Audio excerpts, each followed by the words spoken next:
Hello မင်္ဂလာပါရှင်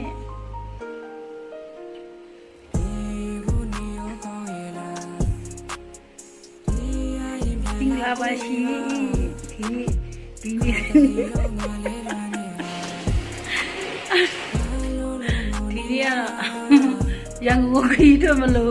ဒီရန်ကုန်ခီးထွက်မလို့ပြင်ဆင်နေကြပါတယ်ရှင်အဲ့တဲ့သွားချူမလို့ပါ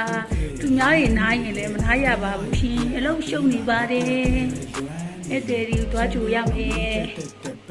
ကျမတို့အရင်အလုံးရှုံနေကြပါတယ်ရှင်ဒီလေးနဲ့ဒီရောက်သွားမှာပါသူများရင်ညမသွားရဲဘူးဆိုတော့ကျမတို့ကညသွားဖြစ်အောင်သွားရမှာညပဲရောက်သွားမှာပေါ့နော်ခုချိန်ဒီခင်းထွက်ရပါသေးဘူးရှင်